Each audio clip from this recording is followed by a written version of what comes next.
The AFC South. We are here as part of our division previews, kicking off a full week of these, one Monday through Friday. It is going to be a torrid race to the finish here before we get to Labor Day weekend and the eve of the NFL season. Derek, I'm excited about this one. I think that there's plenty to dig into here. We've not talked about the Anthony Richardson stuff at all, and so we're obviously going to hit that in the Colts preview, but there are a lot of important changes at really influential positions when we talk about the Texans offensive coordinator, the Jags offensive coordinator. We have a new quarterback in Tennessee. I mean, there are reasons for hope, optimism, intrigue in key spots at pretty much every single team in this division. Yeah, I think for three of these teams, they have reason to be hopeful for this year, but also like the next 4 or 5 years, depending on how things shake out for their quarterbacks and their offensive lines and stuff like that. And then the Colts are kind of in their own separate bucket, but are still one of the most interesting teams for their own reasons, which we'll get to. No Dave today. He is closing on a house, which you can't really reschedule. And so we definitely thought we'd give him a pass for this one, but he will be back later this week. Let's start with the Houston Texans, our preview for the 2025 Texans, their offseason in 60 seconds. Hired former Rams passing game coordinator Nick Caley as their offensive coordinator. Extended Derek Stingley, 3 years, $90 million, $90-ish million guaranteed, pretty much. Jalen Petrie, 3 years, $39 million. Traded for Christian Kirk, C.J. Gardner-Johnson, and Ed Ingram. Signed Cam Robinson, 1 year, $12 million to be in the mix at tackle. Small deals for Mario Edwards, Nick Neiman, Sheldon Rankins, Justin Watson. Drafted Jaden Higgins, wide receiver in the second round. Arante Ursary in the second round. Wide receiver Jalen Knoll in the third round. And cornerback Jalen Smith in the third round. They traded Laramie Tunsil to the Commanders. And Stephon Diggs moved on and is now part of the New England Patriots. For each of these teams, we're talking about what we are excited to watch in 2025. Derek, what is your answer for what you're excited about with these Houston Texans? The defense might be the best in the league. Like they were already one of the best in the league last year. They've got like 2 Ferraris off the edge. Like they're the best 1-2 punch off the edge, I think, in the entire NFL right now. I think according to NFL Pros stats, they were both like top 8 in pressure rate between Danielle Hunter and Will Anderson Jr. And I think the arrow, Danielle Hunter, I think is what he is at this stage in his career, which is, again, one of the best pass rushers in the league. But Will Anderson Jr. is like, he's still an ascending young player who is only getting stronger. He's only getting more comfortable with the way that he wants to play. So if those two guys continue to be the second and sixth best edge defenders in the league, respectively, on top of having Derek Stingley, on top of the rest of the DB room looking good, it's just, there's no reason for me to believe that this is not going to be like a top 5 defense again. I was in Houston, not in Houston. I went to Houston Texans training camp in West Virginia. They were at the Greenbrier for a few days, that resort. I've visited with all of these teams, which is the first division that's true about. But what they were trying to sell me when I was there in West Virginia is that Danielle Hunter's better than he was last year, and along with Will Anderson Jr. being an ascending player. It was mostly in the run game. What they're asking him to do as a run defender is very different than a lot of what he was being asked to do in that Minnesota system over the last couple of years. And so they feel like Danielle Hunter is slated to be an even more impactful run defender. And Will Anderson, it's been an incremental development for him as a pass rusher. He's a speed to power guy. And last year, I think a lot of the work that he was doing was essentially extend, shed. That was what, can I get off of blocks in order to kind of make, not hustle sacks, but sacks that aren't necessarily a product of me sequencing together a lot of moves, still mostly rooted in power. This year, it feels like this entire offseason is when he's really been adding some tools to the toolbox and diversifying what the rush plan might look like. And on top of that, when I was there, he looked like a superhero. There are some guys, like when you see them in pads, they just look like they're a completely different species. Aaron Donald is like that. Myles Garrett is like that. When I saw Will Anderson on the practice field for the Texans, I was like, that guy looks different than even he has looked in the past. And so the fact that we could see better versions of those two guys this year than we saw last year, combined with all of the other talent on this defense, is a horrifying proposition for everyone else in this division. The fact that both of those guys might be better, like, absolutely terrifies me. Like, Will Anderson Jr., again, like, he's about to turn 24 years old, and we already, I think everybody in the world thinks he's, like, a top 8 pass rusher, and if he's going to get a little bit better, be able to sequence some of this stuff a little bit better, like, he has always, to me, been a little bit of, like, if you slightly shrunk Khalil Mack, just in terms of play style, the things that he's really good at. And like, if he continues to build on that, then yeah, man, he's going to be an absolute superstar. And you're going to have a defense that has like top 5 players at the 2 most important positions in the world. Yeah, Stingley is played phenomenal football last year. We know what Derek Stingley is, and something they think that is going to be a layer to this defense this year that couldn't be last year is that coming into last season, they were excited about Kamari last year. They knew he was going to be a starting caliber corner. Now they feel like there's even more stuff that they can put on his plate. If they're going to leave him in more isolated situations, kind of pack the paint in the middle of the field, because the two areas of slight concern, linebackers in coverage and then the safety depth on this team. So if your corners and your pass rushers can make up for some of those other relative weaknesses, that's how this defense feels impenetrable, even if personnel-wise there are a couple spots we feel slightly less excited about. What you can put on the plates of all of the elite or ascending to elite players on this team make everything else that's not quite as good matter much, much less, and it kind of feels like that's the position they're trending toward as an overall unit. And I really think that specifically because, and this is something we've talked about with them all the time since D'Amico Ryans got there, because everything is so fast and so violent, I think that also kind of helps you make up for like, maybe our safety depth isn't what we want, or maybe linebackers aren't what they want in coverage. But it's like if you're consistently hitting people, if you're consistently getting in the backfield, your pass rushers are making quarterbacks terrified all the time, you can get away with being we're going to make a couple more splash plays than we give up style of defense, while also like still generally having like high success rate and all that jazz. And there are a couple other guys that are young, and I do think still kind of getting their footing and what types of players they're going to be. I feel that way about Kalen Bullock, who had some really impressive flashes at safety over the back half of last season. The range that he has in the back half when he's the post safety in some of those man looks, but also what he can do like dropping down in some of those quarters looks. The Miami game is the one that really sticks out where you just feel him in the middle of that defense. And then Jalen Petrie there are a couple of these nickels that for teams that really want to live in nickel. And the two guys that come to mind specifically for me are Jalen Petrie and Cooper DeJean, where they're these bigger guys who actually have more safety type bodies, but aren't that limited in coverage. And because so many of these teams are transitioning to, we have a nickel look, maybe with a little bit of an undersized nickel, and then we have a big nickel look. For teams that can be both with one player, it's just such an advantage. And I think Petrie is one of those guys. Like for a lot of these teams, if you're going to get a team in nickel, you want to be able to grind them down in the run game. Petrie is not somebody you're going to very easily grind down in the run game. And so it just puts this team at such an advantage compared to the other ones that want to live in those 4-2-5 nickel looks.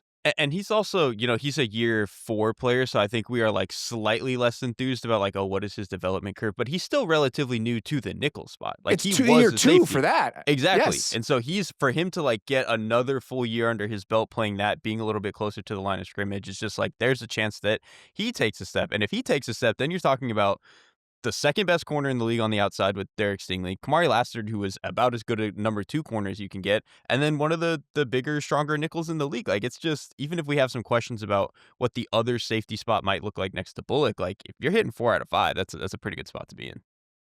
A lot of defenses around the league, they feel like they have to react to what the offense is doing, right? Like you're kind of on the back foot. You have to be nimble in how you're accounting for it. It's like, okay, based on what the offense is doing, what sort of coverages are we going to run?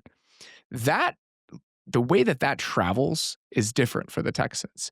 Like I don't think that there's a defense in the NFL. The Browns were like this a couple of years ago where they're just a defense where it's just like, it doesn't really matter what you want to do. Like we're going to do whatever we want to do. And that kind of feels like where the Texans have trended toward. And I am very excited to watch what year 2 of the FU Texans defense actually looks like. I can't get enough of them. Can't get enough.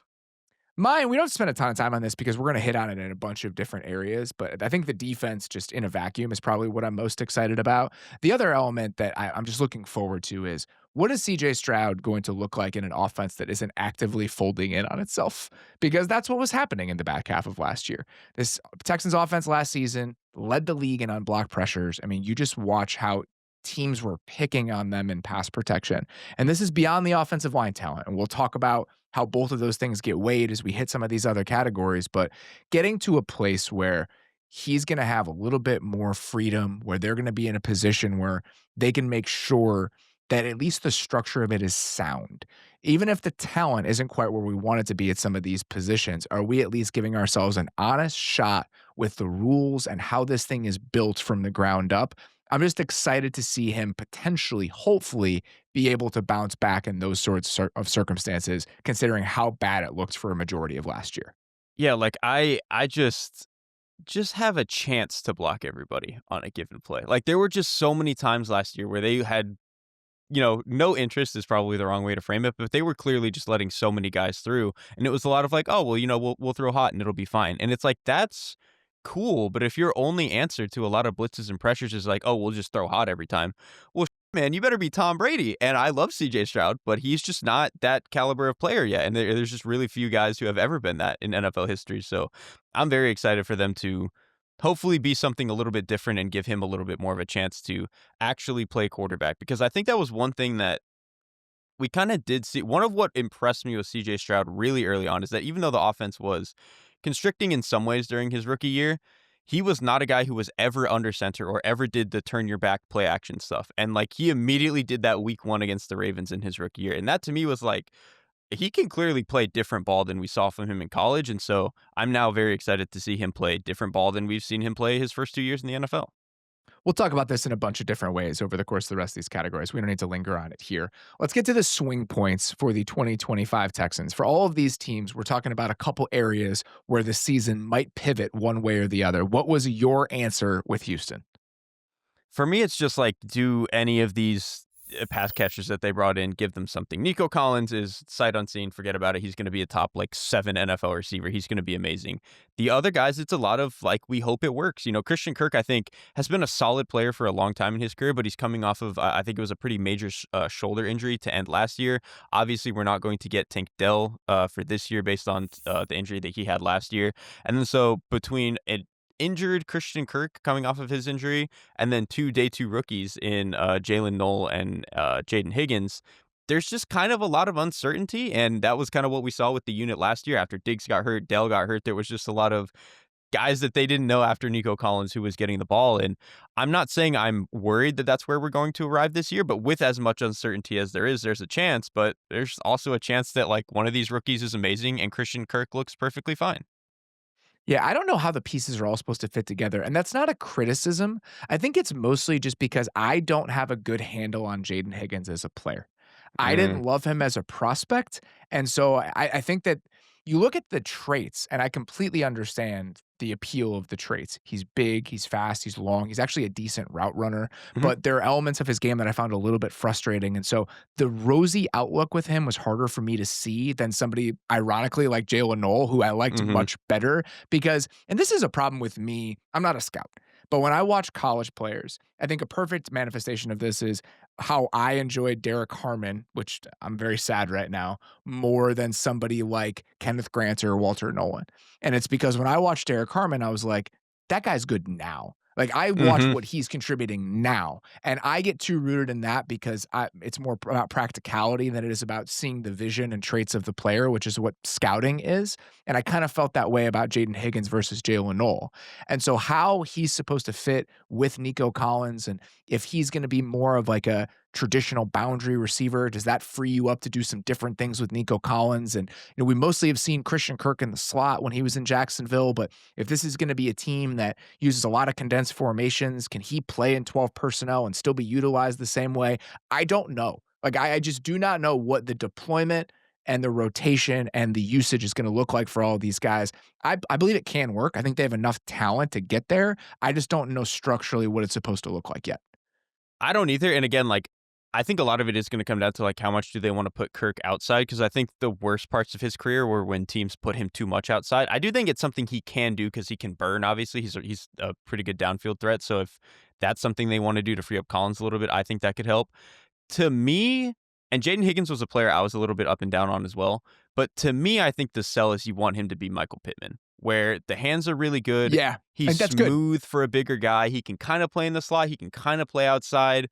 Probably not as physical as you would like for his size, but like still generally checks enough of the boxes. And like, I think for the Colts for a long time, that being your number one receiver was a little bit of an issue. But with Houston, that's not a problem when you have Nico Collins. And so that I think like that to me seems like the vision or should be. I like that actually. Like on some like intermediate crossing routes, Mhm. if Christian Kirk can be more of your vertical guy and then Nico can just be your do it all X receiver, your manufactured touches go to him. I do get that. I also think there would just be more personnel diversity with this team just because of where, not more than they showed last year, but more than Nick Caley would have shown with the Rams, just because Caley does have that background with the Patriots. And we'll talk about that a little bit later as well. From my swing point here. It's just, can this team run the ball? And this is to me a separate consideration than the quality of the offensive line. They could not run the ball last year when they had, I think, objectively better offensive line talent than they have this year. I think this was a structural issue. It was the way the run game was built. Do you know the Texans had a worse rushing success rate per next gen than the Raiders last year? Okay. Okay, no, but when you started to say, "Did you know they had a worse rushing success rate than?" I was like, "It's gonna be the Raiders, dude. It has to be." They That were is dead insane. last in the NFL. That's hard to do based on how bad the Raiders' run game was, and Joe Mixon was a part of this last year. Joe Mixon played really good football last year for the Texans, and now you're removing him from the equation. So this almost feels, based on the fact that we're likely going to see 5 new starters and 5 new spots for the Texans' offensive line this year, and we'll get to that group in a second. Plus, we're removing Joe Mixon from the equation. This is truly a test of how much the construction of the run game is going to matter, because you're changing out everything else in ways that probably make it worse if you're just looking at it in an objective way. So I am very interested on the quality of this run game, considering how different and diminished a lot of the component parts feel. That really is crazy when you frame it that way. Like, the most stable part of what they had last year the only, like, holdover part of their run game is gonna be what, like, Dalton Schultz counting as your inline tight end? Like, if that's the only holdover part of your run game, that's kinda crazy. Like, even, we can say we're removing Joe Mixon from it, but it's not even like the guy that they're putting in was a big contributor for them last year. It's Nick Chubb, who the only thing that this Houston Texans rushing offense did a little bit last year was Mixon could get you a 20-yard gain every now and then. Nick Chubb at this stage in his career is probably not doing that, and, like, Dameon Pierce behind him has never really been that caliber of player. It's just a That's okay bizarre. though. Can Chubb I get you 6? Like, can he get you 5s and 6s, I think would be so much better for this run Yeah. game. And even if you wanna argue that it's a lateral move offensive line talent-wise, and with Ursary and him being as big as he is, if he's the left tackle, he gives you a lot in the run game. I'm totally fine conceding that. If it's a lateral move offensively, we're still getting worse probably at running back with Mixon to Chubb, and so it is gonna be an experiment about what the build of this run game can do for this group overall. Let's get to what is keeping us up at night about the 2025 Houston Texans. What is a source of anxiety for you when it comes to this team? I mean, we just teased it, but that offensive line, man, 5 new starters at all of these spots, and it's like, you could at 4 new least. guys, 5 new pieces, right? If Right, Titus Howard does end up becoming the right tackle. right, and, like, if you I think if you went into some sort of offseason and said, "Yeah, this team just swapped out 5 new starters," you would be like, "Wow, they must have paid someone crazy money in free agency, and they must have spent a first-round pick on an offensive lineman." The Texans did neither of those things. Like, they threw a bunch of different little darts, in free agency, and, like, Cam Robinson, like, sort of counts as, like, a mid-range swing, and then they drafted, Ariante Ursary in the 2nd round, but these are not, like, premium, this is going to solve a problem type of players. So you have that aspect of it. And then you also have the aspect of, I think we all went in going, okay, one of these young guys that they had last year will be able to establish a spot and they'll be able to improve. Blake Fisher has already been moved out of the lineup, and I think both Juice Scruggs and Jarrett Patterson are potentially not going to be in the starting lineup. Like, it's really, really hard to look at this unit and get that excited about anything other than Ursary being able to step in and take a spot. And I'm open to that. I think no matter what happens, he's probably going to be a downgrade from what Laramie Tunsil was. Laramie Tunsil, despite what Texans fans have tried to tell us, is not a bad football player. I Still pretty understand he's good. been frustrating. There have been some penalties. He's been banged up, all of that. Laramie Tunsil, you could still do a lot worse at left tackle. If Ursary is passable there as a 2nd round pick, I think that's a win. If you can Mhm. live with him at that spot, I think that's a win. Titus Howard at right tackle, we've seen him play well there. We've seen him be rewarded for the way that he's played there. I'm happy with that. The interior guys is where I'm like, all right, let's talk about this. Laken Tomlinson at left guard. If your argument is that the build of the Seahawks offense last year was so bad and set their offensive line out to dry so bad that you can get a better version of Laken Tomlinson than what he was with the Seahawks last year, I'm willing to hear that argument. I'm not willing to hear the argument for Ed Ingram if he ends up becoming the right No. guard, because that was not the case. We watched him in Minnesota for the last couple years. The Vikings spent so much money to have not Ed Ingram as their right guard anymore this offseason by bringing in Will Fries. And then Jake Andrews is somebody that his background is really interesting in this context. He actually, in college, Cole Popovich, the offensive line coach for the Texans, was at Troy when Jake Andrews was there, and then he was with the Patriots. And Mhm. so the way that the Texans offensive line and pass protection rules are going to work is very New England based because of Caley and Popovich's background. So clearly it's somebody that understands the system, understands how they want to play. But this is somebody we've never really seen play in the NFL before. So there are just so many questions here that even if you're trying to spin it optimistically, you cannot tell yourself that story to that degree. And even with the Laken Tomlinson thing, if you want to say that, like, oh, Seattle, that was a big issue and structurally they were bad too, and maybe we can fix some of that stuff. I'm pretty sure this is team 3 in 3 years for Laken Tomlinson, and he's an older guy. Like, it's just the veteran stopgap guard route was Kevin Zeitler, and this team did not go out and do that. They went a rung down with Laken Tomlinson. So it's just, yeah, this entire interior. The only sell is that, like, attitude-wise, I guess Ingram and Laken Tomlinson are really big, and maybe that's what they wanna go for, but, like, you gotta be good and big, and I just that part of it I struggle with. If the pass protection rules are better, can everything else matter a little bit less? I think that's what you have to tell yourself about this group. What's keeping me up at night, we don't have to spend a ton of time on this because I don't know if I'm totally there with it. It's just one of those, like, I don't want this to be true things. And so I think that's why it's causing me a little bit of anxiety. Does what happened last year linger with CJ Stroud in terms of the effects that it had? I mean, you watched him in the back half of last season, and I thought that he played admirably in that Chiefs game in the playoffs. But even in that game, he was sped up. He was sped up in the back half of the season, and that led to some really rough moments and really rough stretches. There were some sprays that we had not seen from him as a rookie, and just some of the pocket movement, navigation, comfort stuff that I think was actually a strength of his as a rookie really started to deteriorate. And I hope that if the circumstances are better, we just forget that ever happened. But with these young quarterbacks, there are times where, and when you spend long enough in a situation like that, it starts to get imprinted on the way that you play. And I just really, really hope that's not the case. So I don't think this is something that's like fully formed as a problem yet, but it's just something that's kind of lingering in the back of my mind as I think about what last year could do to still impact this version of the Texans. Yeah, I think I would be less scared of it if I felt some degree better about the offensive line this year. Like, if I could go into this season for sure and be like, okay, last year was clearly a blip. The offensive line will be a little bit better. He'll go back to what he was as a rookie and we'll all be fine. But I'm not confident that the offensive line is going to be that much better. And we just might end up in a spot where he is getting just shelled for 4 quarters again. And hopefully it won't be as bad in terms of the unblocked pressures, but it still does scare me a little bit. Like, the biggest issue to me when he kind of had some of those issues last year, he was a little bit more skittish in the pocket.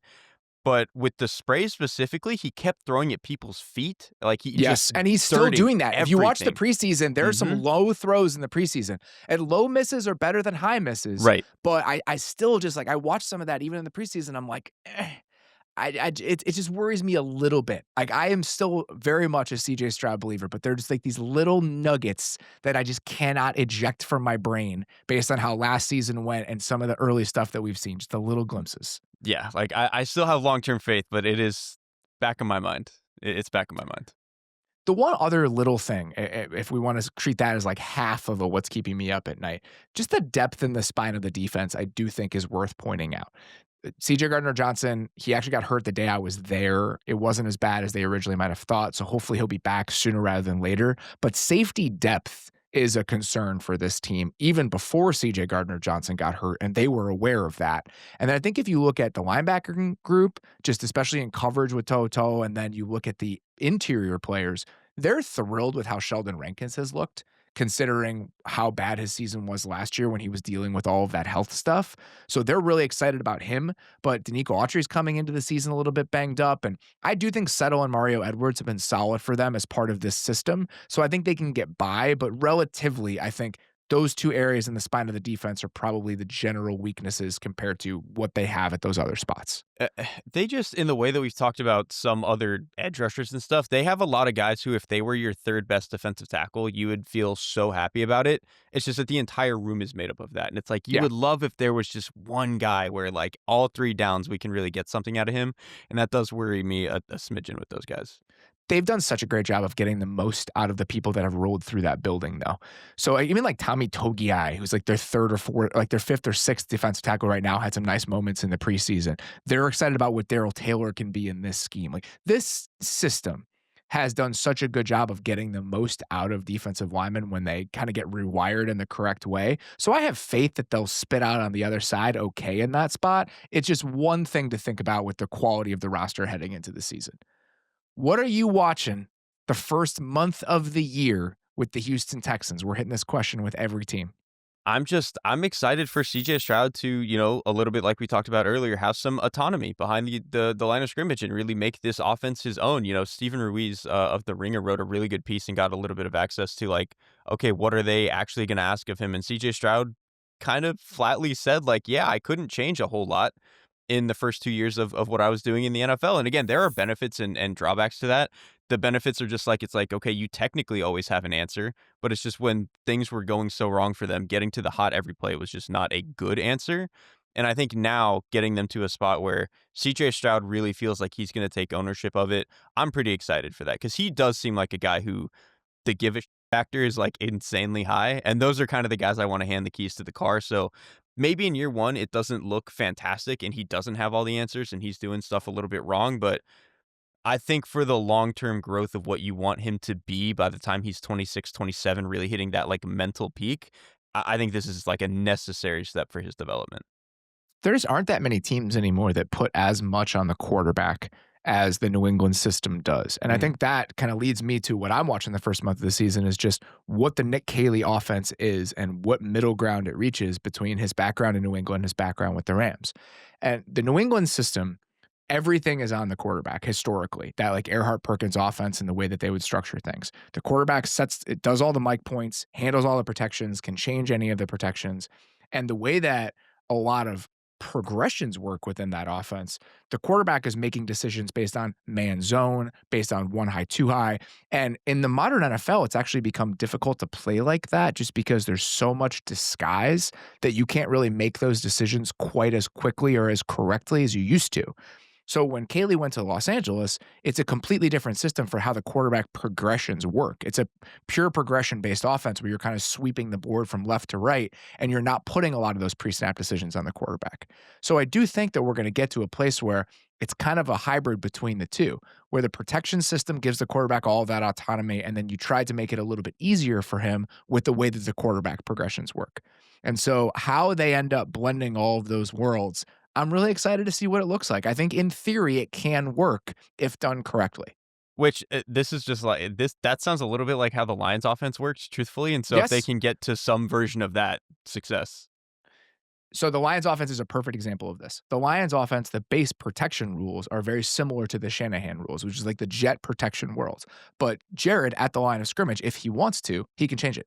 If he wants to flip it, he has the control to flip it in ways that some Shanahan quarterbacks do not. And so, how teams are building in flexibility and nimbleness into their pass protection plans, I think was a story last year when you look at teams that underperformed, and it will be a story this year when you look at teams over or underperforming. And I think the Texans specifically will be a very interesting test case when it comes to this.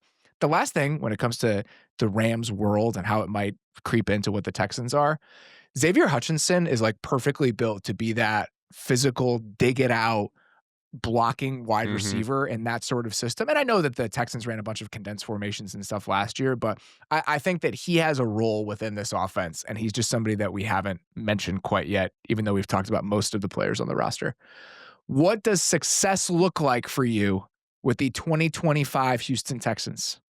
Win the division more convincingly, which effectively means like the defense maintains its level and the offense looks functional again instead of whatever the hell that we got last year. Yeah, I think win the AFC South and just steady the ship on offense. Hmm. Is the offense consistently giving itself a chance even if there are gaps we have to fill in with the talent along the offensive line. Is the structure of it, the plan of it, the way that this thing is put together, does it make sense? And is it giving their players the best possible chance? If that's the case and they win the division, then I would feel very good about where this team is headed over the next couple years. Thanks for watching The Athletic Football Show. Subscribe to the channel to keep up with us. Like and comment on this video, and we'll see you next time.